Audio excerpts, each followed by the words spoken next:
नमस्कार दोस्तों, स्वागत है आपका Galaxy classes and defence academy के यूट्यूब चैनल पर।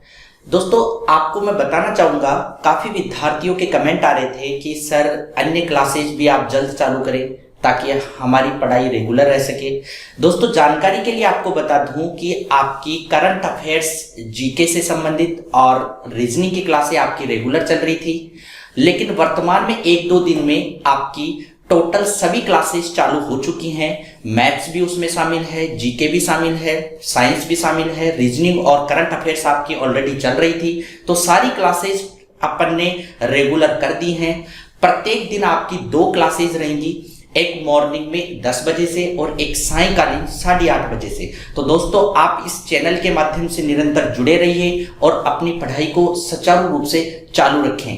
दोस्तों, आज का जो वीडियो अपना रहने वाला है ये रीजनिंग से संबंधित है, प्रैक्टिस सेट पेपर से संबंधित है, जिसमें महत्वपूर्ण क्वेश्चन संग्रह है वो आपके बीच में लेके आया हूं, जो आगामी प्रतियोगी परीक्षाओं में आपके लिए बेहतर साबित हो सकते हैं। दोस्तों, आप इस लॉकडाउन में इन 25 क्वेश्चंस के माध्यम से आप अपनी पढ़ाई का आकलन कर सकते हैं। वाकई में मैं किस स्तर पर चल रहा हूं, किस तरीके की पढ़ाई मेरी हो रही है, क्या मेरा फायदा हुआ है, क्या मेरा नुकसान हुआ है। वीडियो दोस्तों बड़ा जरूर रहेगा, थोड़ा सा लेंथी रहेगा, लेकिन आप इसको पूरा देखें और लास्ट में ये जरूर चेक करें कि मेरा जो स्कोर है वो 25 में से कितना रहा है, ताकि आप अच्छे से ऑब्जर्व कर सके। आइए दोस्तों, देखते हैं वीडियो की ओर। उससे पहले आप इस वीडियो को लाइक कर दें और साथ में जितने भी अपने फ्रेंड हैं जो इस प्रतियोगी परीक्षाओं से जुड़े हुए हैं उनको आप शेयर जरूर कर दें, ताकि सभी इसका फायदा उठा सके। आइए दोस्तों, चलते हैं वीडियो की ओर।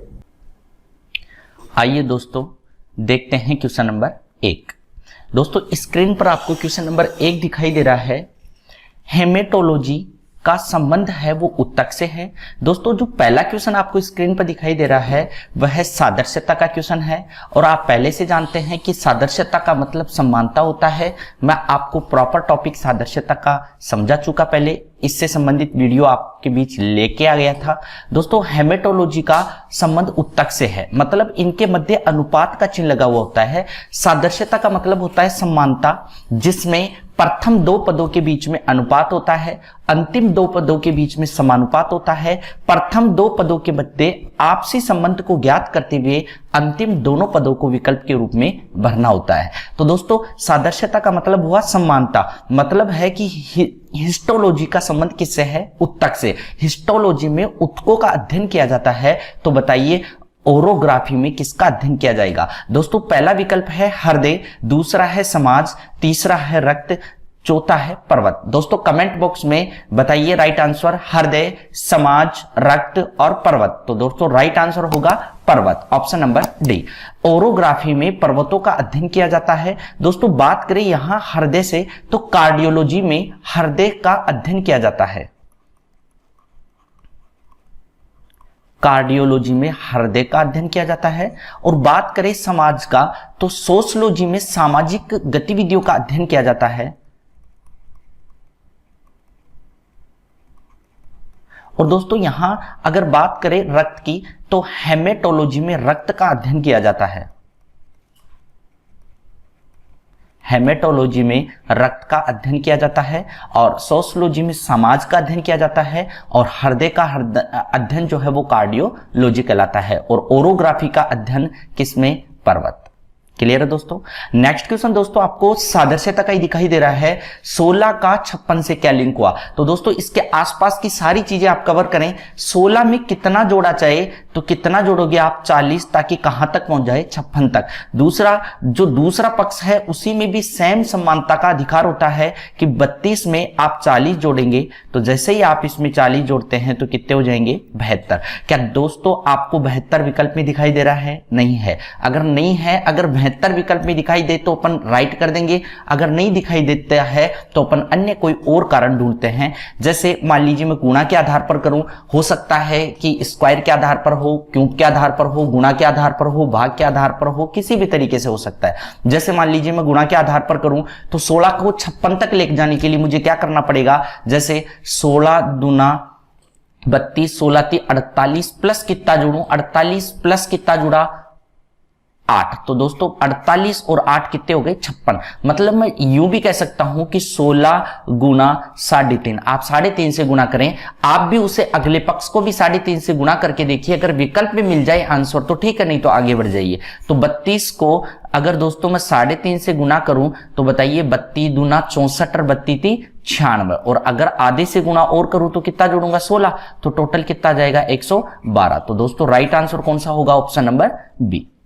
नेक्स्ट क्वेश्चन देखते हैं दोस्तों अगला क्वेश्चन आपको स्क्रीन पर दिखाई दे रहा है। स्वर्ण का संबंध ठोस से है, उसी प्रकार पेट्रोलियम निम्न में से किससे संबंधित है? स्वर्ण का संबंध ठोस से है, जैसे सोना है वो ठोस आकृति में होता है, तो बताइए जो पेट्रोलियम है, जो पेट्रोल है वो किस तरीके से होता है? तो क्या ईंधन के रूप में होता है, या द्रव्य के रूप में, या कार के रूप में, या तेल के रूप में? तो दोस्तों स्वर्ण अगर सोना ठोस होता है तो पेट्रोल जो है वो क्या होगा? द्रव्य अवस्था में होगा।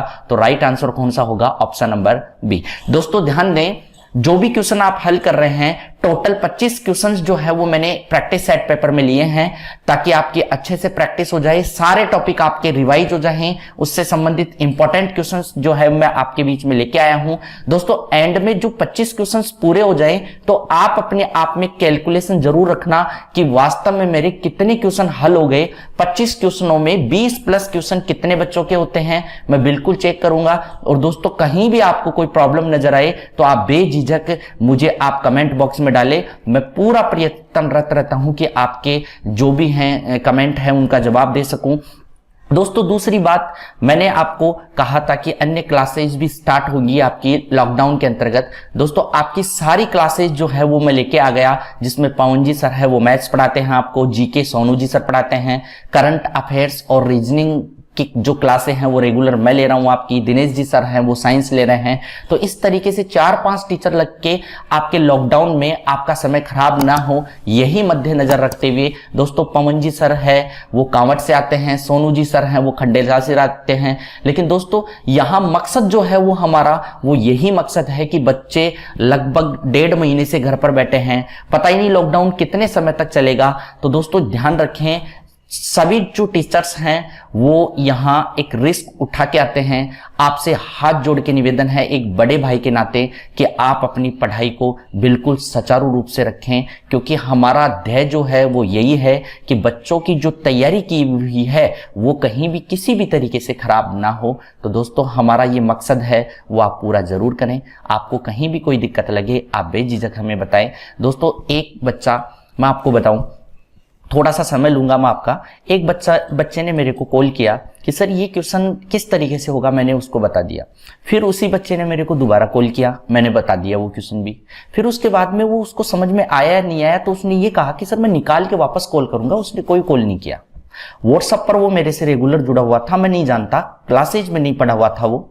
तो उसने ये कहा कि सर मैं शर्मिंदा था ऐसे ही कि सर आपको क्या बार बार कॉल करूं। दोस्तों ये कहीं भी इस तरीके की लैंग्वेज काम में ना लें, बड़ा हर्ट होता है, क्योंकि कहीं भी हमारा ये इंटेंशन नहीं है कि इस लॉकडाउन में हम सोते रहें या हम किसी भी माध्यम से है ना रेस्ट करें, ऐसा कोई हमारा इंटेंशन नहीं है। और आपको ये और बता दूं कि YouTube चैनल जो चलाने का मकसद है वो आप ही के लिए है कि आपकी पढ़ाई किसी भी तरीके से खराब ना हो। ये कोई एक इनकम का सोर्स आप नहीं कह सकते, ये एक बहुत लंबी गतिविधि है जो आप बहुत अच्छे से जानते हैं कि मैं एक ऑफलाइन क्लासेज चलाता हूँ जहाँ एक हॉस्टल भी है, डिफेंस भी है। तो इतना बड़ा काम को आप बच्चों बहुत बखूबी तरीके से जानते हैं कि कहाँ कितना टाइम हो पाता है कि मैं इसको लॉकडाउन बाद तक भी संचालित करूं। बस यही मकसद है कि इसको आप लॉकडाउन में भरपूर तरीके से फायदा लें। बाद में किस तरीके से होगा, क्या होगा, ये कोई मायने नहीं रखता। तो दोस्तों आप निश्चिंत होकर कहीं भी आप बेझिझक मुझे कॉल करें, मैं आपके लिए हमेशा तैयार हूं। मुझे कहीं किसी प्रकार के रेस्ट की जरूरत नहीं है। जब आपकी पढ़ाई निरंतर चल रही है तो यही मेरा एकमात्र ध्येय है, यही मेरा रेस्ट है। तो आप मेहनत करते रहें। सारी टीम जो है वो गैलेक्सी यहाँ स्टूडियो तक पहुंच रही है, बस ये सोचते हुए कि बच्चे अपनी पढ़ाई को निरंतर चालू रख सकें।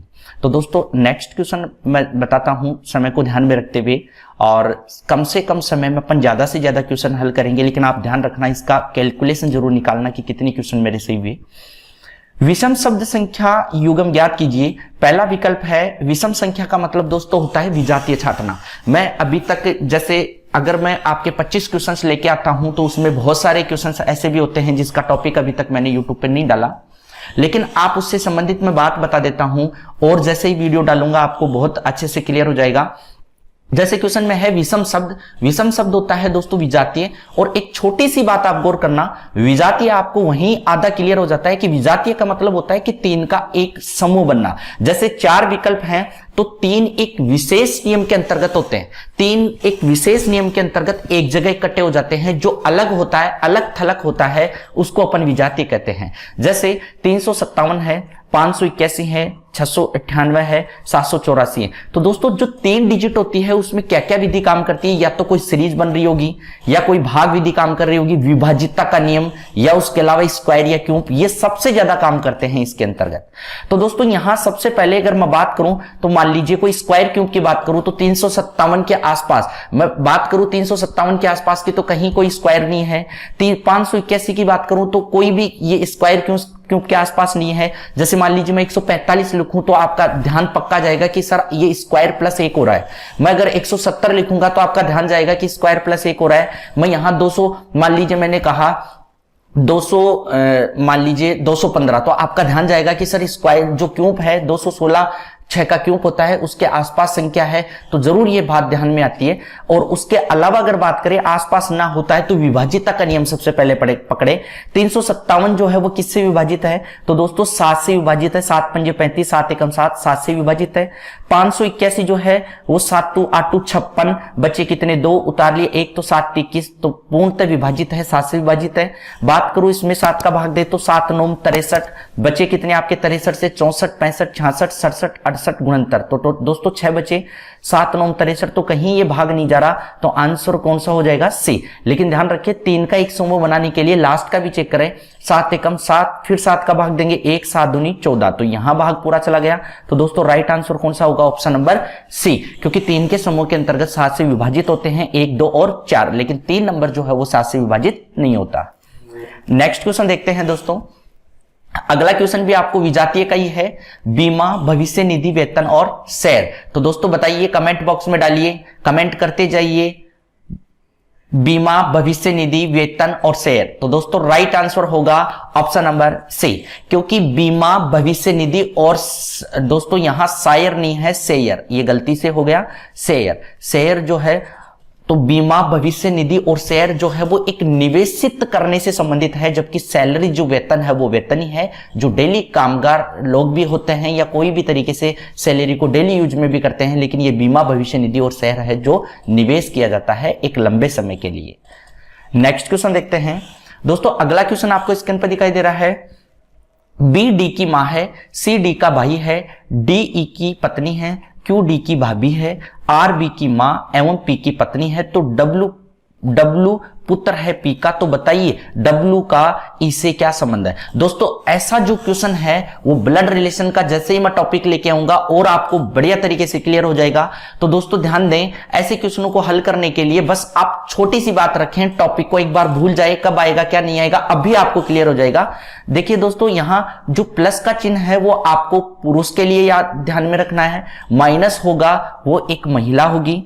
और अगर बात करें 2 लाइनों से संबंधित तो 2 लाइनें आपको दर्शाना होगा पति पत्नी के जोड़े के लिए, और 1 लाइन जो आपको दर्शाना होगा वो दर्शाना होगा भाई और बहन के जोड़े के लिए। क्लियर है दोस्तों? ये 4 सिंबल आपको ध्यान में रखने हैं, और खाली इतनी सी बात और ध्यान में रखनी है कि जो बड़ा होता है वो हमेशा ऊपर बैठता है, छोटा होता है वो हमेशा नीचे बैठेगा। बस इतनी सी ध्यान रखें, प्लस पुरुष, माइनस महिला, डबल लाइन जो है वो पति पत्नी के लिए, और भाई बहन जो है वो 1 लाइन। लेकिन ध्यान दे, भाई बहन जो है, भाई भाई है वो बराबर का दर्जा होता है, समानता का अधिकार होता है, बराबर में बैठेंगे, चाहे वो भाई भाई हो या बहन बहन हो। और अगर बात करें पति पत्नी की तो उनमें भी समानता का अधिकार है, वो भी साथ बैठेंगे। उसके अलावा जो पिता है वो ऊपर बैठेंगे, माता है वो ऊपर बैठेंगे, माता की माता है वो ऊपर बैठेंगी, अपने पुत्र होगा वो नीचे बैठेगा। बस ये ध्यान रखना है। ऊपर दे रखा है बी डी की मां है, तो दोस्तों बी जो है यहां डालें, बी डी की क्या है? मां, तो बी डी की मां, मां है तो माइनस। फिर आगे दे रखा है सी डी का भाई है, ये सी है वो डी का क्या है? भाई। मैंने कहा भाई बहन या भाई भाई का जोड़ा बराबर में, सी डी का क्या है? भाई। दोस्तों सी डी का भाई, तो डी का भाई है तो यहां क्या लिखेंगे? प्लस।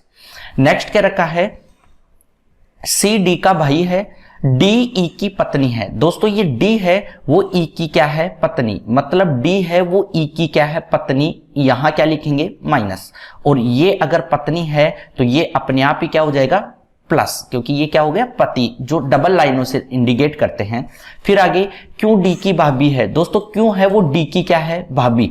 अगर मैं बात करूं यहां क्यों जो है वो डी की क्या है, भाभी। दोस्तों क्यों डी की अगर भाभी होगी तो गौर करना मेरी बात पर, क्यों डी की भाभी है, इसका मतलब भाभी को डायरेक्ट आप नहीं बिठा सकते, पहले भाई साहब बैठेगा और भाई साहब की पत्नी जो होगी वो क्या कहलाएगी, भाभी। तो यहां क्या लिखेंगे, क्यों डी की भाभी, तो यहां लिखे क्यों और डी की क्या है, भाभी। ये बैठे भाई साहब की पत्नी क्या कहलाई, भाभी, तो क्यों डी की क्या हो गई, भाभी। क्लियर है दोस्तों। फिर आगे बोल रखा है तथा आर बी की मां, आर जो है वो बी की क्या है, मां है वो ऊपर बैठेगी, तो आर बी की मां है तो माइनस, और अगर पिता होते तो प्लस। फिर आगे एवं पी की पत्नी है, मतलब आर जो है वो पी की तो मां है और साथ में पत्नी किसकी है, पी की, तो पत्नी है तो ये क्या हो जाएगा, प्लस, दो डबल लाइनों से इंडिकेट करेंगे।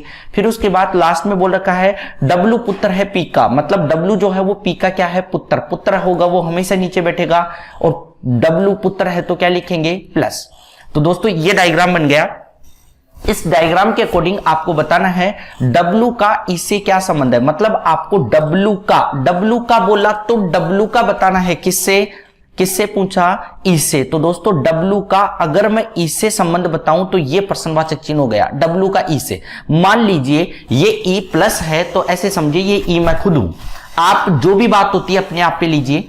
ई अगर मैं खुद हूं तो ये मेरी क्या हुई, पत्नी, और पत्नी की ये ऊपर क्या बैठी है, मां। बताइए इसकी क्या लगी, अगर आप हो, आपकी पत्नी की मां जो है वो आपकी क्या लगेगी, सास। क्लियर है। और सास की मां आपकी क्या लगेगी दोस्तों, नानेर सास। सास की मां क्या लगती है, नानेर सास। और बात करें नानेर सास के पति की तो ये क्या होंगे, नानेर ससुर। क्लियर है दोस्तों। और नानेर ससुर का W क्या है बेटा, आपके नानेर ससुर का बेटा आपका क्या कहलाएगा, मामेर ससुर। तो दोस्तों राइट आंसर क्या होगा, मामेर ससुर। तो ऊपर विकल्प में देखिए साला, ससुर, मामा और दामाद। तो दोस्तों राइट आंसर क्या होगा, अगर मामेर ससुर है वो अपना टॉपिक ना पकड़े तो राइट आंसर कौन सा हो जाएगा, ससुर, option number B. Next question देखते हैं दोस्तों। अगला क्वेश्चन आपको स्क्रीन पे दिखाई दे रहा है, 235 का 38 से लिंक हुआ, 452 का 45 से और 345 का आपको बताना है, मतलब जो क्वेश्चन है वो मैट्रिक्स का है। 235 से गुणा करके देखिए, जोड़ के देखिए। मान लीजिए 5 × 15, 15 दूना 30। अब 30 को 38 तक ले जाने के लिए हो सकता है 8 जोड़ रहा है, तो हो सकता है इन दोनों अंकों को जोड़ रहा होगा। देखते हैं अगले को, 5 दूनी 10 और 10 चौक 40, और अगले अंकों को जोड़ेगा तो अगर मन से 8 जोड़ेगा तो भी 48 होगा, और अंतिम अंकों को जोड़ेगा तो भी 7 होके कितना होता है, 47, जो नहीं मिल रहा। अन्य कोई और कि जोड़ के देख लिए, 5 और 3 8 और 2 10, 10 चौक 40, मतलब 4 से गुणा करके -2 कीजिए, देखते हैं आगे बैठता है क्या। तो फिर 5 और 4 और 2 11, 11 चौके 44 और माइनस कितना 2, तो कितना 42, कहीं नहीं बैठ रहा। क्लियर है दोस्तों। उसके अलावा और देखते हैं स्क्वायर क्यूब से, जैसे मान लीजिए 2 का स्क्वायर प्लस 3 का स्क्वायर प्लस 5 का स्क्वायर। देखते हैं 4 + 9 + 25, तो 25 और 9 कितने हो गए, 34 और 4 38, बिल्कुल मैच हो गया। अगला और मिला के देखिए, 4 का स्क्वायर 5 का स्क्वायर और 2 का स्क्वायर, 4 का 16 5 का 25 और 2 का 4, तो 25 और 16 कितने हो गए, 25 से 35 और 6 कितने 41 और 4 45, तो दोस्तों बिल्कुल मैच हो गया। तो नेक्स्ट आंसर निकाल दीजिए, 3 का स्क्वायर 4 का स्क्वायर और 5 का स्क्वायर, तो 3 का कितना 9, 4 का 16 और 5 का 25, 25 रही 41 और 9 कितने हो गए 50। तो दोस्तों राइट आंसर कौन सा होगा, option number D. Next question दोस्तों आपको स्क्रीन पर दिखाई दे रहा है, स्टेडियम में घूमने से पहले यह सूचना पढ़े। दोस्तों जो क्वेश्चन है वो आपका कथन पूर्वधारणा से संबंधित है, और कथन पूर्वधारणा से संबंधित मैंने आपको ऑलरेडी पहले से ही टॉपिक करवा चुका। स्टेडियम में घूमने से पहले यह सूचना पढ़े, पूर्वानुमान, लोग शिक्षित हैं। फिर दूसरा है, कोई भी अंधा व्यक्ति स्टेडियम नहीं आता। दोस्तों ध्यान रखें, कथन पूर्वधारणा का मतलब होता है कि जो आपने स्टेटमेंट बोला उससे पहले की आपकी भावनाएं क्या थी। मान लीजिए मैं एक स्टेडियम संचालक हूं, मेरी पहले की पूर्व धारणा आपको लेनी होगी। स्टेडियम में एक संचालक करता हूं जिसमें जो है वो क्रिकेट मैच हुआ करते हैं।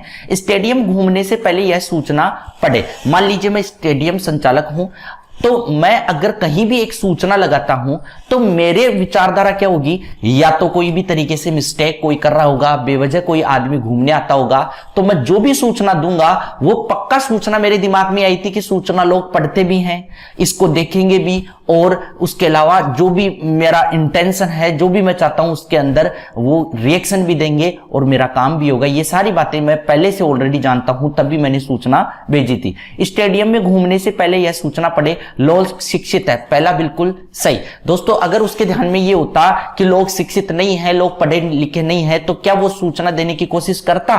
बिल्कुल नहीं। तो पहला क्या होगा, बिल्कुल सही है कि हाँ लोग उसके दिमाग में आई थी, लोग पढ़े लिखे हैं, तभी तो सूचना उन्होंने लगाई थी। दूसरा, कोई भी अंधा व्यक्ति स्टेडियम नहीं आता। दोस्तों कोई भी अंधा व्यक्ति, क्या सूचना पढ़ाने के लिए, अगर पढ़ने की बात करें तो क्या सूचना पढ़ाने के लिए एक शिक्षित व्यक्ति की जरूरत होती है? और यहां तक कि कोई भी अंधा व्यक्ति स्टेडियम नहीं आता, क्या उसके दिमाग में ये था क्या कि अंधे व्यक्ति आएंगे? अगर उनके दिमाग में ये होता कि स्टेडियम में अंधे ही अंधे व्यक्ति आएंगे तो शायद वो सूचना भी पढ़ाने की बात आपसे नहीं करता। भले ही दोस्तों एक दो अंधे व्यक्ति आ जाएं, ये कोई इश्यू नहीं है, चाहे 10 आ जाए, चाहे 20 आ जाए, चाहे 50 आ जाए, लेकिन ये बात उनके दिमाग में नहीं थी। और ये बात अगर उनके दिमाग में होती कि टोटली व्यक्ति अंधे आएंगे तो शायद उन्होंने सूचना पढ़ने की बात नहीं करते। तो पहला और दूसरा दोनों ही क्या है, सही। कोई भी अंधा व्यक्ति स्टेडियम नहीं आता, तो बिल्कुल सही है। तो दोस्तों राइट आंसर कौन सा होगा? पहला और दूसरा सही की स्थिति कौन सी होती है? फर्स्ट एंड सेकंड दोनों गलत, फर्स्ट एंड सेकंड दोनों सही। आंसर कौन सा होगा? 4 नंबर। दोस्तों काफी स्टूडेंट्स ने कमेंट में ये क्वेश्चन गलत किया है। तो दोस्तों मैं पहले से ये टॉपिक पढ़ा चुका, तो थोड़ा सा आप गौर करें, थोड़ा सा ध्यान रखें, क्योंकि आप होता क्या है कि पढ़ाई कर लेते हैं, इस वीडियो को आप देखें, फिर बार बार एक बार दोबारा देख लें। अगर आपको कोई भी समस्या लगती है तो कॉल कर लें, मैसेज छोड़ दें, किसी भी माध्यम से आपका समाधान होना चाहिए। तो कोई भी क्वेश्चन करवा रहा है, कोई भी टॉपिक चल रहा है, तो उससे संबंधित आप अन्य किताबों से क्वेश्चंस निकाला करें, क्योंकि अगर आप इसी वीडियो के भरोसे रहेंगे तो दोस्तों आगे अगर क्वेश्चन नहीं निकालेंगे तो आपकी प्रैक्टिस नहीं हो पाएगी। नई प्रैक्टिस होती है तो कहीं भी जो टॉपिक है वो क्लियर नहीं होता है। आप मेहनत करें। नेक्स्ट क्वेश्चन है दोस्तों, क्वेश्चन नंबर 9 है, आरंभ बिंदु ए से विनोद पूर्व की ओर 10 मीटर चलता है, तत्पश्चात उत्तर की ओर 10 मीटर। ये जो भी है क्वेश्चन दिशा का क्वेश्चन है। आरंभ बिंदु ए से विनोद पूर्व की ओर 10 मीटर चलता है। दोस्तों प्रारंभिक बिंदु आप P माने पहले, और प्रारंभिक बिंदु A मानने के लिए बोल रखा है तो आप A मान लीजिए। आरंभ बिंदु A से पूर्व की ओर 10 मीटर, आप सबसे पहले पूर्व की ओर 10 मीटर चलें जैसे बोल रखा है। क्लियर दोस्तों? फिर उसके बाद तत्पश्चात उत्तर की ओर 10 मीटर चलकर, उत्तर की ओर 10 मीटर चलेगा, तो क्या उत्तर की ओर 10 मीटर ऐसे ही चलेगा? ये 10 मीटर आप उत्तर की ओर चला लें। क्लियर दोस्तों? और यहां आप 10 मीटर होगी। फिर उसके बाद 5 मीटर ऊंचे पोल पर पहुंचता है। दोस्तों ऊंचे पोल पर पहुंचने का मतलब हो गया ये ऊपर खड़ा है पोल, मतलब आप इसके ऊपर ही ना डाले 5 किलोमीटर, और ऊपर मैं यहां शो नहीं कर सकता तो थोड़ा सा साइड में यहां शो कर देता हूं कि ये 5 मीटर ऊंचा पोल है और यहां तक मैं पहुंच गया। क्लियर है? जिसके शीर्ष पर जलने बुझने वाली लाल बत्ती है, मतलब ऐसे समझे कि यहां पर लाल बत्ती लगी हुई है। ठीक है? बिंदु ए से लाल बत्ती की वास्तविक दूरी, मतलब यहां से यहां तक की आपको दोस्तों दूरी बतानी है ये। क्लियर है? जो आपका क्या कहलाएगा? कारण। दोस्तों दोबारा समझे, मैं एक बार थोड़ा सा कोई सामग्री लेके आपको समझा दूं। जैसे मान लीजिए ये कॉपी ले ली मैंने, ये एक फर्श है, इस फर्श को मान लीजिए मैंने कहा पूर्व की ओर, जैसे इधर मान लीजिए मैं इस डॉट को यहां से मिलाता हूं, यहां से यहां तक की मैं पूर्व की ओर 10 चलाया, यहां से यहां तक मैं 10 और चला लेता हूं। ऊंचे पोल पर जाने का मतलब यह हो गया कि मैं इसको आगे थोड़ी बढ़ाऊंगा, इस पोल को ऐसे खड़ा करूंगा, और इस पोल को जैसे मैं इस तरीके से खड़ा करता हूं तो यहां से लेकर यहां तक की यूं डोर बंधेगी, और ये आपको बताना पड़ेगा। और ये जैसे ही पोल ऊपर खड़ा हो गया तो लंब हो गया, और लंब अगर आपके पास मिल जाता है तो आधार और लंब मिलने के बाद आप कर्ण अच्छे से निकाल सकते हैं। तो दोस्तों यहां से यहां तक की 5 किलोमीटर है, अगर आपको यहां से आधार का पता लग जाए तो आप आराम से कर्ण निकाल सकते हैं। यह पता लगाने के लिए अगर इससे यहां से ये लंब और ये आधार 10-10 है तो ये क्या पड़ेगा आपका 10√2 मिल जाएगी। अगर ये 10√2 है, यहां से यहां तक की 5 है तो आपको कर्ण निकालना है। और आप जानते हैं कि कर्ण स्क्वायर बराबर होता है दोस्तों आधार स्क्वायर प्लस लंब स्क्वायर। कर्ण स्क्वायर अक्ष स्क्वायर, आधार का स्क्वायर कितना हुआ दोस्तों 10 का √2, और फिर उसके बाद लंब स्क्वायर कितना है 5 का स्क्वायर। क्लियर है? तो अक्ष स्क्वायर बराबर कितना हुआ 10√2 का मतलब हो गया यहां 200 और ये कितना हो गया 25। तो अक्ष स्क्वायर बराबर दोस्तों कितना हो गया 225। अगर मैं इसको हल करूंगा तो ये रूट में बदल जाएगा और कितना आ जाएगा 15। तो दोस्तों ये कितना किलोमीटर आया, जो कर्ण है वो कितना आया 15 किलोमीटर। और 15 किलोमीटर के लिए आपका राइट आंसर कौन सा होगा? Option number C. Next question देखते हैं दोस्तों अगला क्वेश्चन आपको स्क्रीन पर दिखाई दे रहा है जो ये रिश्ते से संबंधित है। एक औरत का परिचय देते हुए पुरुष ने कहा कि उसकी मां के पति की बहन मेरी मौसी है, बताइए उस औरत का उस व्यक्ति से क्या संबंध है। दोस्तों ऐसे टाइप के क्वेश्चन हल करने के लिए आपको कहीं जो पिछला क्वेश्चन था वहां प्लस माइनस का रोल था, यहां कोई प्लस माइनस का रोल नहीं है। आप केवल क्वेश्चन की तरफ ध्यान दें, जैसा आपको बोल रखा है उसके आधार पर आप डायग्राम बना ले, बिल्कुल इजी में। मैंने कहा एक औरत का परिचय देते हुए, जैसे मान लीजिए यहां लिख दिया मैंने औरत, ठीक है। एक औरत का परिचय देते हुए एक पुरुष ने कहा, यहां आप लिख लें पुरुष, ठीक है। परिचय का मतलब हो गया इशारा करने की भी बात कर सकता हूं मैं। औरत का परिचय देते हुए पुरुष ने कहा कि इसकी मां, तो इसकी मां की बात चल रही है तो आप ऊपर डाल दे मां, कोई प्लस माइनस की जरूरत नहीं है, बस आपको समझ में आना चाहिए। इनकी मां के पति की बहन, यहां तक की बात चल रही है इस एक की औरत की, इसकी मां के पति की बहन। दोस्तों इसने क्या कहा कि मेरी क्या है मौसी, ये लिख दिया मौसी। क्लियर है? बताइए कि औरत का व्यक्ति से क्या संबंध है, आपको बताना है औरत का, ये प्रश्नवाचक चिन्ह। इसमें दोनों फॉर्मेट होता है, औरत का पुरुष से या पुरुष का औरत से। तो जहां का लगा होता है वो आपको बताना होता है। इसने कहा औरत का पुरुष से, तो औरत का बताना है आपको किससे? पुरुष से। अगर मैं ये कह देता कि पुरुष का बताना है औरत से तो पुरुष की तरफ एरो आता। क्लियर है? क्वेश्चन क्या था? एक औरत की ओर इशारा करते हुए पुरुष ने कहा, क्या कहा कि इसकी किसकी? औरत की, इसकी मां के पति की बहन, इसकी चर्चा चलेगी अब। इसकी मां के पति की बहन, ये जो है ना, ये मेरी क्या है? मौसी। इस पुरुष ने क्या कहा कि ये मेरी क्या है? मौसी। क्लियर है? अब इसने क्या कहा कि औरत का पुरुष से। तो दोस्तों ऐसे क्वेश्चनों को करने के लिए सामंजस्य स्थापित करना होता है। ध्यान दे कैसे सामंजस्य। मान लीजिए ये एक औरत है, अगर आपको क्वेश्चन कभी गलत नहीं करना है तो एक ही आपको फंडा बता दूं, अगर कहीं भी औरत की बात आए तो अपनी बहन को बिठा देना, पुरुष की बात आई तो आप अपने आप में खुद बैठ जाना। अगर लेडीज है तो आप खुद बैठें और पुरुष की जगह अपने भाई को बिठाएं। अगर पुरुष इस वीडियो को देख रहा है तो वो अपने आप में बैठे और औरत की जगह अपनी बहन को बिठा दें। क्लियर है? जैसे मान लीजिए ये औरत है, मेरी बहन है। क्लियर है?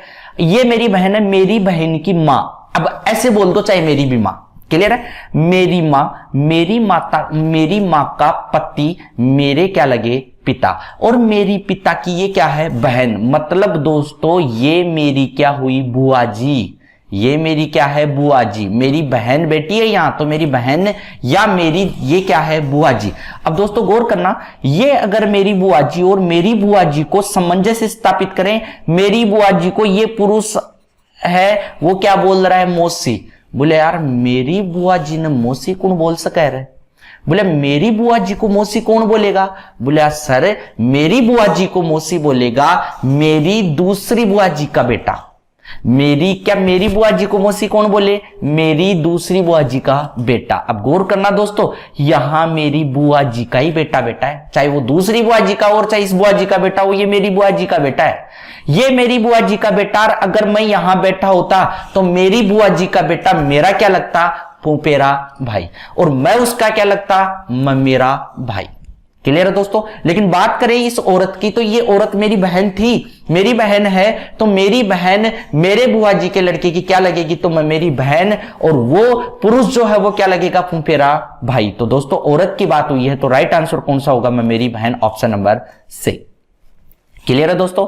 नेक्स्ट क्वेश्चन दोस्तों देखते हैं। एक समय को ध्यान में रखते हुए दोस्तों पूरे काम अपने को करने हैं कि 25 क्वेश्चन ज्यादा समय ना लगे, क्योंकि आप जो है वो इतने मैच्योर मैं आपको मानता हूं कि आप बिल्कुल पकड़ कर लेते हैं, आप समझ लेते हैं। देखिए दोस्तों, यदि 29 फरवरी को मंगलवार है तो उसी वर्ष अन्य किस मास की 29 तारीख को मंगलवार होगा। दोस्तों अगर महीनों की समानता की अगर बात करूं कि कौन सा महीना कौन से महीने के समान है, तो कोडों से याद होता है। जैसे महीनों का कोड होता है, देखो अगर मैं बात करूं महीने को कोड की, तो यहां बात हुई है 29 फरवरी की, तो 29 फरवरी दोस्तों हमेशा लीप वर्ष में होता है, और लीप वर्ष में महीनों के कोड होते हैं 03, 40, 25, 03, 61, 46। ये टोटल 12 मंथ के टोटल जो है वो कोड लिख दिए मैंने। जिसके कोड समान होते हैं वो पूरा महीना ही समान होता है दोस्तों। जैसे मैंने कहा फरवरी का कोड यहां क्या आ गया 3, तो अन्य किस मास का 3 है, मतलब अगस्त का कोड और क्या है 3, मतलब अगस्त की अगर 12 तारीख को मंगलवार है तो फरवरी की 12 तारीख को भी क्या होगा मंगलवार, मतलब ये दोनों महीने क्या चलते हैं सेम चलेंगे। जैसे यहां जनवरी का कोड क्या है 0, तो अन्य किस मास का 0 है, मतलब अप्रैल का और साथ में जुलाई का। अप्रैल जुलाई दोस्तों, यहां जनवरी अप्रैल और जुलाई तीनों के कोड 0 हैं, तो इसका मतलब तीनों महीने क्या हैं समान। मतलब जनवरी की 5 तारीख को मंगलवार है तो अप्रैल की 5 तारीख को भी मंगलवार होगा और जुलाई की 5 तारीख को भी क्या होगा मंगलवार ही होगा। तो दोस्तों यहां कोड समान था किसका, फरवरी का, तो किसके समान हुआ अगस्त, तो अगस्त का कोड क्या है 3। तो दोस्तों राइट आंसर कौन सा होगा, option number A. Next question देखते हैं।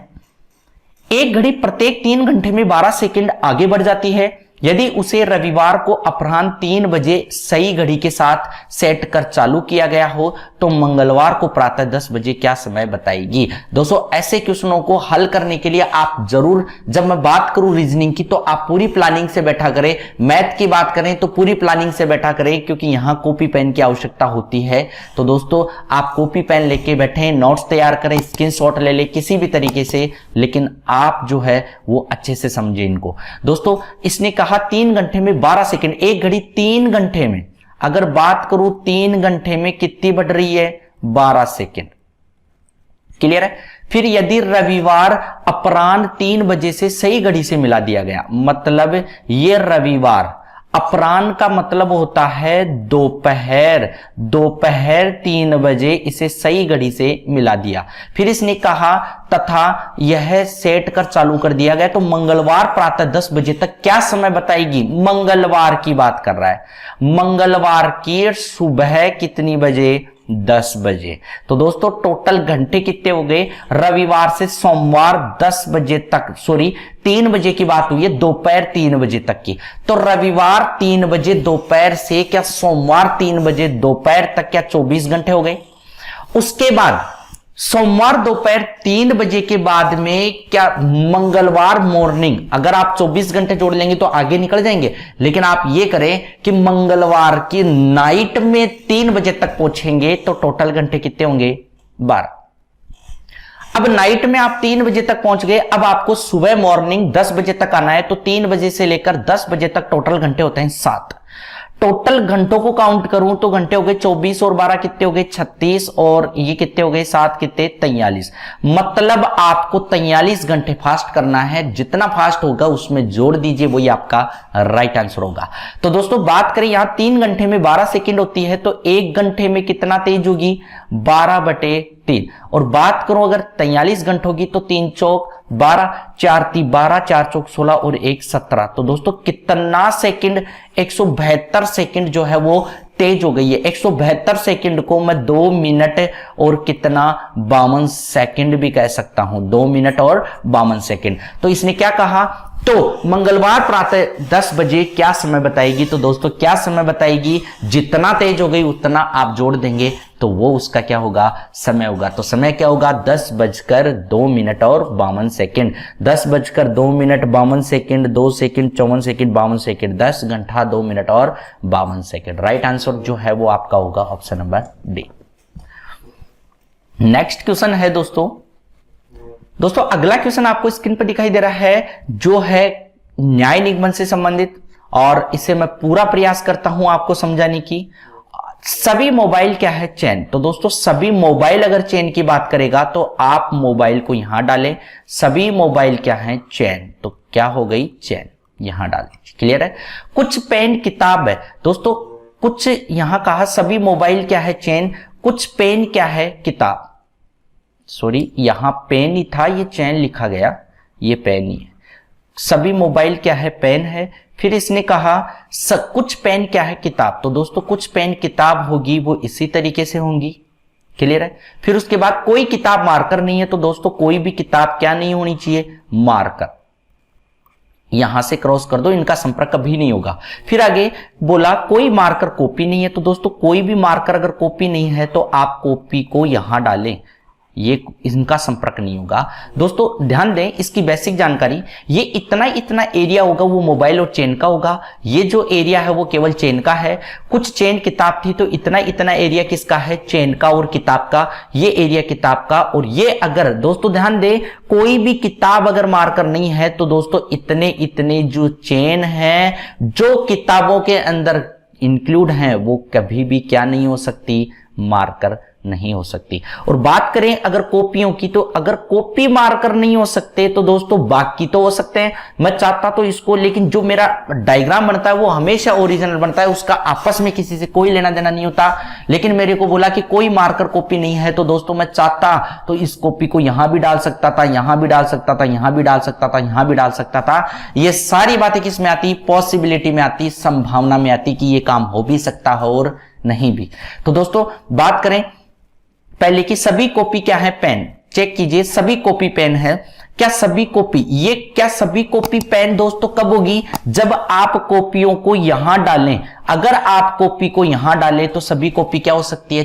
पेन। लेकिन ध्यान दें, क्या यहां आप डाल सकते हैं? बिल्कुल डाल सकते हैं। लेकिन फिलहाल तो दोस्तों अगर मैं इस सेंटेंस को पढ़ूं कि सभी कॉपी पेन है, तो मुझे दिखाई दे रहा है कि कोई भी कॉपी पेन नहीं है, तो मैं चाहता तो गलत कर सकता था, लेकिन पॉसिबिलिटी को ध्यान में रखना होता है। और जो मैं लेवल आपको बता रहा हूं, ये जो बैंक वगैरह है उसका लेवल बता रहा हूं। दोस्तों अगर मैं बात करता नॉर्मल राजस्थान पुलिस या दिल्ली पुलिस की, तो नॉर्मल वे में ये हल हो जाते हैं। लेकिन मैं पूरे लेवल की बात करूं तो इसका पूरा लेवल इसी तरीके का होता है। और जब मैं टॉपिक प्रॉपर लेके आऊंगा तो आप और बखूबी तरीके से समझ जाएंगे। तो दोस्तों यहां बोला कि सभी कॉपी पेन है, तो सभी कॉपी फिलहाल पेन नहीं है, लेकिन अगर कॉपियां यहां बैठ जाए तो सभी कॉपी पेन हो सकती है। मतलब इस चीज की संभावना है, क्योंकि मेरे को बोला कि कोई मार्कर कॉपी नहीं है, तो मैं यहां डाल दूं तो भी कोई भी मार्कर कॉपी नहीं है, तब भी मेरी बात तो सही होती है। तो ये बात किस में होती है? डाउट में होती है। और हर एक डाउट जो है वो गलत होता है अगर वो स्वतंत्र अवस्था में हो तो। दूसरा, कोई मोबाइल मार्कर नहीं है। क्या कोई भी मोबाइल, ये मोबाइल और ये मार्कर, क्या कोई भी मोबाइल मार्कर नहीं है क्या? बोला दोस्तों ध्यान दे, बोला यहां से यहां तक की बात करें तो फिलहाल तो कोई भी मोबाइल मार्कर नहीं है। मुझे भी दिख रहे हैं और आपको भी दिख रहे हैं, लेकिन मेरे को बोला कि कोई भी किताब मार्कर नहीं है, तो मैं मार्कर को यहां भी डाल सकता था और यहां भी डाल सकता था, और ये करके मैं इसको सही साबित कर सकता था। तो ये बात भी किसमें हो गई? पॉसिबिलिटी, डाउट में, कि ये बात सत्य हो भी सकती है और नहीं भी।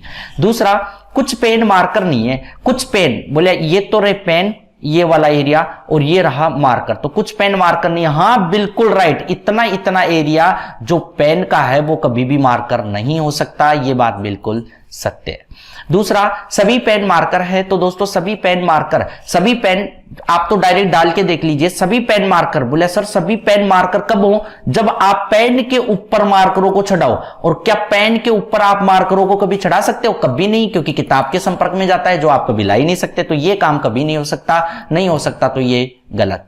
तो सभी पेन कभी भी मार्कर नहीं हो सकते। अब हर एक डाउट स्वतंत्र अवस्था में होता है तो वो गलत माना जाता है। लेकिन ध्यान रखें कि अगर नहीं की लैंग्वेज है तो वहां या की कंडीशन बनती है। अगर या की कंडीशन बने, कर्ता और कर्म समान हो, एक जगह है और एक जगह नहीं हो, दोनों जगह अगर डाउट की स्थिति होती है तो वहां या की कंडीशन लग जाती है कि सर पहले और दूसरे में, दोनों में से एक पक्का सत्य है। तो चेक कीजिए, नहीं की लैंग्वेज, मोबाइल मार्कर, तो मोबाइल मार्कर अन्य कहीं है क्या? नहीं है, छोड़ दो इसको।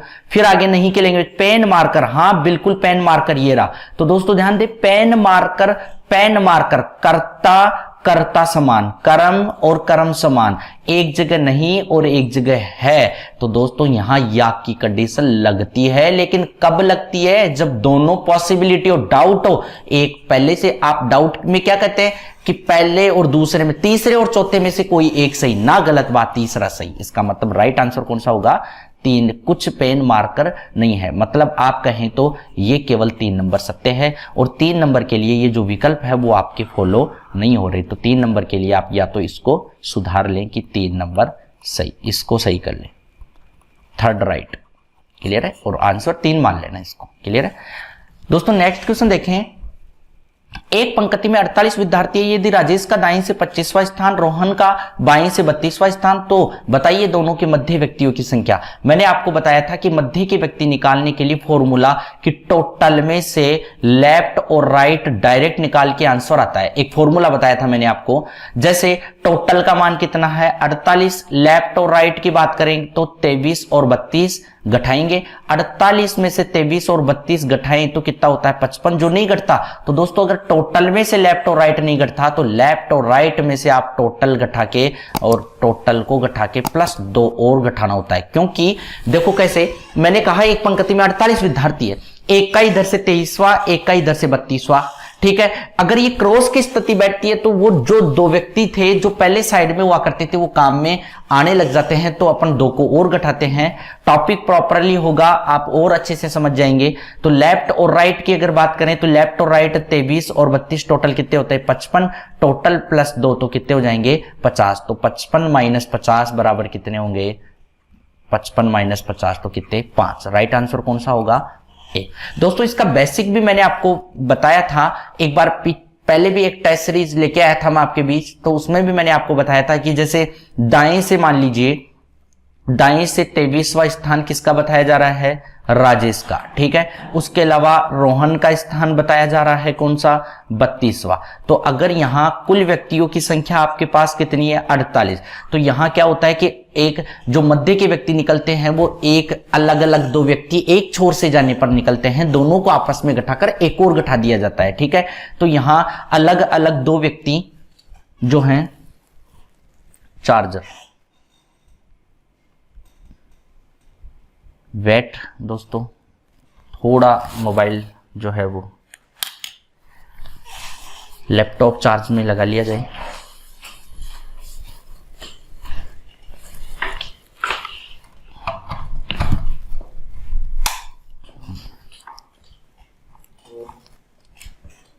हाँ बिल्कुल। दोस्तों देखिए, जैसे कुल व्यक्तियों की संख्या कितनी हो गई? 48।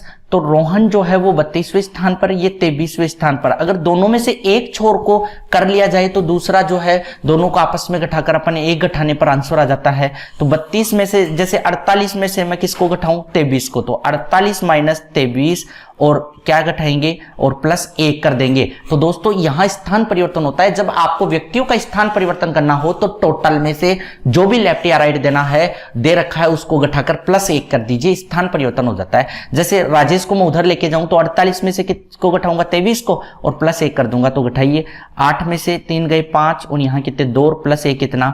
26। मतलब इधर से जो है वो 26वें स्थान पर कौन आ गया? राजेश। और जो नोट होता है वो मध्य के व्यक्ति का यही होता है कि अलग अलग 2 व्यक्ति एक छोर से जाएं, दोनों को आपस में घटाकर एक घटाने से मध्य के व्यक्ति निकाले जा सकते हैं। तो 32 में से 26 को निकालो तो कितने आ जाएंगे दोस्तों?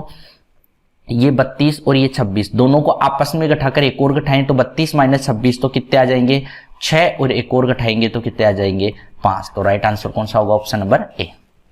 दोस्तों नेक्स्ट क्वेश्चन है, एक ठोस घन जो 64 छोटे घनों में विभक्त किया गया है, उनके 2 विपरीत फलकों पर लाल रंग, 2 पीले रंग है, 2 अन्य सफेद रंग है, तो कितने घनों को 2 फलके रंगीन होगी? मतलब यहां फॉर्मूला है दोस्तों, मैं आपको स्पीड में बता दूं थोड़ा, कि अगर आपको बिना रंगी सतह चाहिए, आपको जहां कलर ही नहीं लगा हो, अगर आपको कुछ टोटल अगर छोटे घनों की संख्या चाहिए, अगर आपको छोटे घनों की संख्या चाहिए तो आपका फॉर्मूला होता है भुजा का क्यूब। बिना रंगी फलक वाले घनों की संख्या की बात करें तो होता है x - 2 का होल क्यूब, x माइनस 2 का होल क्यूब। अगर बात करें एक सतह की तो एक सतह में होता है 6x माइनस 2 का होल स्क्वायर। अगर दो सतह रंगीन की बात करता है तो दोस्तों 12x माइनस 2 की बात होती है। फिर उसके बाद अगर बात करें तीन सतह रंगीन की तो डायरेक्ट आंसर होता है 8। कैसे बनता है फॉर्मूला, किस तरीके से बनता है, ये सारी बातें इंक्लूड होती हैं। तो इसने कहा कि 64 छोटे घन है। अगर 64 छोटे घन है दोस्तों, अगर मैं आपको कहूं कि 4 सेमी का एक बड़ा घन है, उसके छोटे छोटे टुकड़े कितने होंगे, तो टुकड़े निकालने के लिए भुजा का क्यूब होता है, तो 4 का क्यूब कितना 64। लेकिन आपको ये कहूं कि 64 छोटे टुकड़े दे रखे हैं तो वो भुजा कितनी है, तो कितनी होगी 4 सेमी की, क्योंकि 64 किसका क्यूब है 4 का, तो भुजा कितनी हुई 4 की। तो जिस प्रकार अपन जैसे ये पासा बनाए इस तरीके से, ये अगर मैं पासा बनाऊं तो ये यहां से हर तरीके से इसका एंगल कितना होगा 4 सेमी का होगा। और यहां क्या बोला, दो विपरीत सतहों को क्या है लाल रंग, मतलब यहां अगर मैं लाल रंग रंगता हूं तो पीछे भी लाल ही रंगूंगा। फिर अगर यहां ऊपर पीला डालता हूं तो नीचे भी पीला डालूंगा। फिर अगर इधर सफेद डालता हूं तो नीचे भी साइड में भी सफेद ही डालूंगा। इस तरीके से ये बनता है। और दोस्तों जो बीच की जो दो सतह रंगीन होती है वे हमेशा बीच में होती है। जैसे ये 4 पार्ट है, आपको पता है कि 4 पार्ट 4 सेमी का था, और इस तरीके से तो 4 के लिए इस तरीके से फॉर्मेट बनेगा ऐसे। और यहां बीच की सतह होती है ना, ये दो सतहों से रंगीन होती है। तो एक कोने पर कितने हो गए, कितने 2, तो टोटल कितने हो गए कोने 12। कोने 12 होते हैं तो 12 दूना 24 होता है। अगर फॉर्मूले में भी डालूं तो 12x माइनस 2 तो 4 माइनस 2 तो 12 गुना 2 बराबर कितने हो जाएंगे 24। तो दोस्तों राइट आंसर कौन सा होगा, option number C. Next question देखते हैं। प्लस का अर्थ है गुना, जैसे 80, 16, 4, 2, 8। सरलीकरण का क्वेश्चन है। प्लस का अर्थ है गुना, मतलब जहां भी आपको प्लस दिख जाए वहां आपको गुना डालना है। माइनस का मतलब है प्लस, गुना का मतलब है भाग, भाग का मतलब है क्या माइनस। और तो बताइए, तो दोस्तों यहां गुना की जगह क्या डालेंगे, गुना का मतलब क्या था भाग, यहां डाल दीजिए, क्योंकि आपको चिन्ह परिवर्तन करने हैं। जैसे इंट्रैक्शन ऊपर सूचनाएं दे रखी हैं। फिर आगे भाग का मतलब क्या था, भाग का अर्थ था माइनस, यहां माइनस लिखें। फिर उसके बाद प्लस का अर्थ क्या था, प्लस का अर्थ था गुना। फिर उसके बाद यहां माइनस का अर्थ था प्लस। तो दोस्तों ये चिन्ह चेंज करने के बाद जो भी है वो बोडमास के आधार पर होता है। ये सरलीकरण का ही अपन क्वेश्चन कह सकते हैं अगर इसका चिन्ह चेंज हो गया उसके बाद। और सरलीकरण जो है वो बोडमास पर आधारित होता है। बोडमास का मतलब होता है पहले आप ब्रैकेट हल करें, फिर आप ऑफ का हल करें, फिर उसके बाद आप डिवीजन भाग हल करें, फिर उसके बाद आप मल्टीप्लाई गुणा हल करें, फिर उसके बाद आप एडिशन जोड़ हल करें, फिर उसके बाद आप सबट्रैक्शन बाकी हल करें। ये एक सिस्टमेटिक तरीके से आपको सरलीकरण का क्वेश्चन हल करना होता है। तो सबसे पहले मैं भाग हल करता हूं, तो 16 पंजे कितना हो गया 80, 5 माइनस गुणा का हल कर दीजिए कितना 8 और प्लस कितना 4। तो दोस्तों ये माइनस में और ये क्या है प्लस में, तो इसको इससे काट दीजिए तो कितना बचा 5। राइट आंसर कौन सा होगा, ऑप्शन नंबर ए। दोस्तों नेक्स्ट क्वेश्चन आपको स्क्रीन पर दिखाई दे रहा है। अगला क्वेश्चन है श्रृंखला से संबंधित है। और श्रृंखला का जो क्वेश्चन होता है दोस्तों,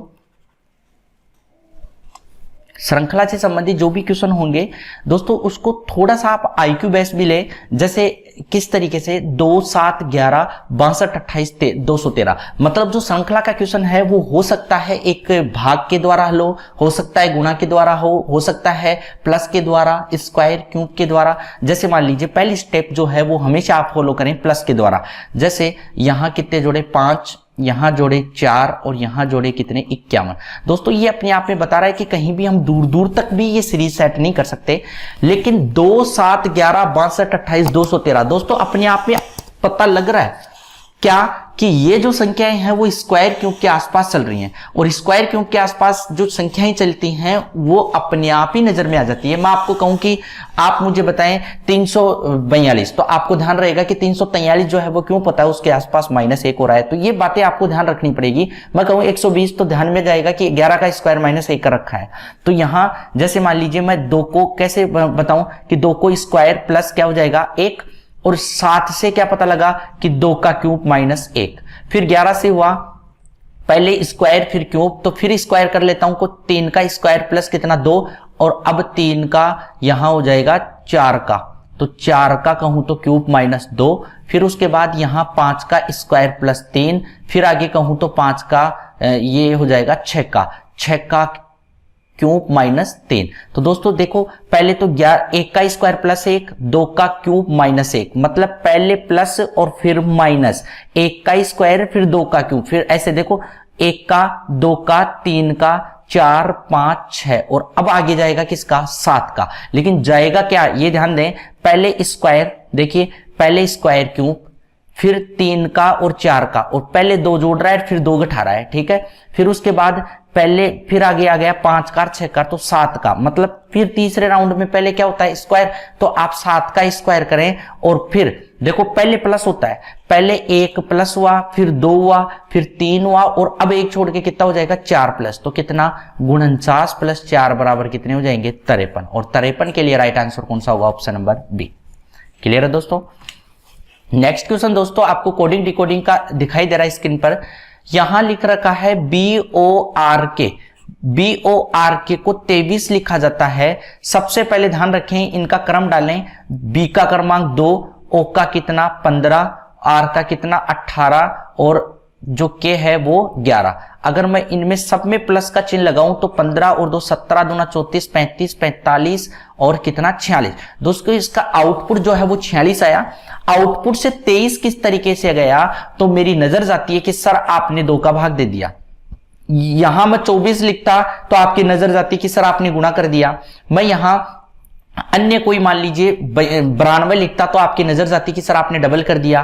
मैं यहां 10 लिखता तो आपकी नजर जाती कि सर आपने जोड़ दिया अंकों को। तो यहां 23 से साफ पता लग रहा है कि सर आपने 2 का भाग देके 23 निकाल दिया। ठीक है, अगर अगला वाला भी सेट हो जाता है तो अपना काम हो गया, नहीं तो कुछ और सोचेंगे। जैसे P का क्रमांक कितना 16, O का 15, फिर ये 14, ये 4 और S का क्रमांक 19। सब में प्लस डालिए पहले, प्लस, तो कितना 15 दूना 30, 31, 31 और 14, 31 कितना 35, 45, 49, 59, 69, तो कितने हो गए 68। 2 का भाग दूंगा तो कितने आ जाएंगे 34। बिल्कुल बैठ रहा है। तो आगे आपको माइंड का बता रखा है, माइंड का आंसर निकालना है, पहले 13, फिर 9, फिर 14 और फिर 4। सब में अगर आप प्लस डालेंगे तो कितने आ जाएंगे, 14 और 4 18, 18 और 9 27, 27 और 3 कितना 30 और 10 कितने हो गए 40। तो 40 में अगर 2 का भाग देंगे तो कितना 20। राइट आंसर कौन सा होगा, option number B. Next question देखते हैं दोस्तों अगला क्वेश्चन आपको स्क्रीन पर दिखाई दे रहा है। निम्न शब्दों को आरोही क्रम में व्यवस्थित कीजिए। आरोही क्रम का होता है बढ़ता हुआ रूप, अवरोही क्रम होता है उतरता हुआ रूप। मतलब आपको सहस्ताब्दी, हीरक जयंती, रजत जयंती, शताब्दी और स्वर्ण जयंती, इनका जो कार्यकाल है, कितने साल का समूह होता है, वो आपको ध्यान में रखना है। फिर उसके बाद में आपको आरोही क्रम में जमाना होता है कि कौन सा विकल्प इससे सुटेबल है। दोस्तों सहस्ताब्दी जो है वो 1000 साल का समूह होता है, आपको बता दूं। हीरक जयंती है, एक रजत जयंती, सबसे पहले रजत जयंती जो है वो 25 साल का समूह होता है। हीरक जयंती जो है वो होगी आपकी स्वर्ण जयंती होती है 50 साल का समूह। पहले जो है वो रजत जयंती 25 साल, स्वर्ण जयंती 50 साल, हीरक जयंती दोस्तों 75 नहीं 60 साल का समूह कहलाती है आपकी हीरक जयंती। उसके अलावा शताब्दी जो है वो 100 साल का समूह होता है और सहस्ताब्दी होती है आपकी 1000 साल का समूह। तो इसको आरोही क्रम छोटे से बड़े रूप में देखिए। पहले 25 तो कितना 3, पहले 3 को लीजिए, फिर उसके बाद 50 को लीजिए कितना 5 और फिर 60 को कितना 2, फिर उसके बाद शताब्दी जो है वो 4 और सहस्ताब्दी 1000 1। तो 3 3 5 2 4, 3 5 2 4, 3 5 2 4 के लिए आंसर होगा आपका ऑप्शन नंबर सी, जो राइट आंसर है। नेक्स्ट क्वेश्चन है दोस्तों, नेक्स्ट क्वेश्चन आपको स्क्रीन पर दिखाई दे रहा है, वेनारिक से संबंधित है। इसमें कह रखा है कि एक विवाह समारोह में 60% व्यक्ति चाय पीते हैं, 55% व्यक्ति कॉफी पीते हैं। दोनों पीने वाले व्यक्तियों की संख्या 120 है, तो बताइए समारोह में कितने व्यक्ति थे। दोस्तों 60% व्यक्ति, अगर 60% व्यक्ति चाय पीते हैं, साथ में 55% व्यक्ति अगर कॉफी पीते हैं, ठीक है, तो आप अच्छे से जानते हैं कि प्रतिशत बढ़कर कितना हो गया 115। दोस्तों 60% 100% के आधार पर अपनी क्वेश्चन हल हुआ करते हैं। 115% चला गया, इसका मतलब 100% के ऊपर कितना हुआ 15%। ये 15% है जो दोनों पीने वाले हैं, क्योंकि 60% व्यक्ति चाय, 55% व्यक्ति कॉफी पीते हैं, तो एक्स्ट्रा कितना हुआ 115। 115 में एक्स्ट्रा कितना हुआ 15, तो ये 15% व्यक्ति ऐसे हैं जो दोनों पीते हैं। दोनों पीने वाले व्यक्तियों की संख्या कितनी बता रखी है? 120। मतलब दोस्तों 15% बराबर कितने व्यक्ति हुए आपके? 120 व्यक्ति। अगर मैं कहूं 1% बराबर कितने होंगे तो 120 भाग कितना? 15, 100% बराबर मेरा राइट आंसर होगा। तो 15 अंटे 120 और 8 को 100 से गुणा करोगे तो कितना? 800। तो राइट आंसर कौन सा होगा? सी। मतलब उस विवाह समारोह में व्यक्तियों की संख्या कितनी थी? 800। नेक्स्ट क्वेश्चन देखते हैं। रोशन महेश से नाटा है। सबसे पहले आप रोशन लिखें, जो नाटा होगा वो आपको पीछे लिखना होगा और जो बड़ा होगा वो आपको आगे लिखना होगा। रोहन महेश से नाटा है तो रोहन महेश से नाटा हुआ तो महेश बड़ा है तो आगे। आलोक महेश से बड़ा है। आलोक अगर महेश से बड़ा है तो आप आलोक को यहां डालें। आलोक महेश से बड़ा है, परंतु विजय आलोक से छोटा। विजय आलोक से छोटा। बोला सर आलोक से छोटा तो महेश भी है, लेकिन ऑलरेडी बैठा है तो आप साइड में उतार लें विजय आलोक से छोटा, तो यहां विजय डाल लीजिए। अगर मैं क्वेश्चन में इतना ही बोलता हूं तो कहीं कोई पता नहीं चल रहा कि इस महेश को, इस विजय को यहां बिठाएं कि यहां बिठाएं, इसके पीछे जाए, कोई पता नहीं चलता जब तक उसको आगे नहीं बोल दे। परंतु विजय आलोक से छोटा और महेश से बड़ा है। महेश से बड़ा है तो आपको इसको यहां पर ऐसे रोकना पड़ेगा, मतलब ये बीच में आ गया। यहां अगर ये महेश से बड़े की बात ना करता तो विजय कहीं भी जा सकता था, तो मैं ये विजय पीछे भी जा सकता था, यहां भी जा सकता था। उस स्थिति में आप आलोक का पता लगा सकते हो कि बड़ा कौन है, छोटे का पता नहीं लगा सकते। लेकिन फिलहाल तो बिल्कुल सही चल रहा है। तो बताइए सबसे छोटा कौन है? तो सबसे छोटा कौन है? रोहन। रोहन के लिए राइट आंसर कौन सा होगा? Option number A. दोस्तों स्पीड बिल्कुल मेंटेन रखे, ज्यादा से ज्यादा क्वेश्चन अपने को ध्यान में रखने हैं। आप भी अपनी स्पीड बनाए समझने की। कोई दिक्कत हो तो आप कमेंट बॉक्स में डाल दें। आप भी अपनी स्पीड बनाएं, हम भी अपनी स्पीड बनाएं। इसी के आधार पर अपने ज्यादा से ज्यादा क्वेश्चन हल करें ताकि कम समय में अपने को ज्यादा से ज्यादा मैटर मिल सके। दोस्तों नेक्स्ट क्वेश्चन आपको स्क्रीन पर दिखाई दे रहा है। 8 बजकर 48 मिनट पर घंटे से मिनट की सुई कितने डिग्री का कोण बनाएगी? दोस्तों 8 बजकर 48 मिनट की बात की है। मैंने घड़ी में आपको कोण निकालना एक वीडियो में समझाया था प्रॉपर। उसमें आपको बताया था कि घंटे की सुई 1 घंटे में 30 डिग्री का कोण बनाती है, तो 8 घंटे में कितना बनाएगी? 240 का। क्योंकि दोनों को जो सर्किल है वो चला के देख लेते हैं, जो जितना चलता है उतना चलाएंगे, दोनों को माइनस करने पर हमेशा कोण बनता है। अगर मैं बात करूं मिनट की सुई की, तो मिनट की सुई 1 मिनट में 6 डिग्री का कोण बनाती है, तो 48 मिनट में 6 इंटू 48 और 6 चौका 24 और 4 28, 288 डिग्री।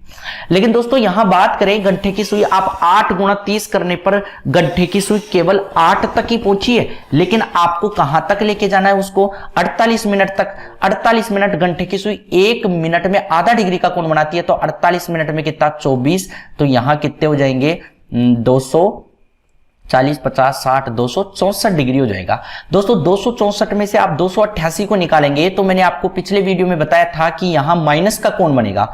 माइनस का कोण कितना हो जाएगा? यहां 264 में से 88 को निकालेंगे तो कितना आ जाएगा? 24 डिग्री।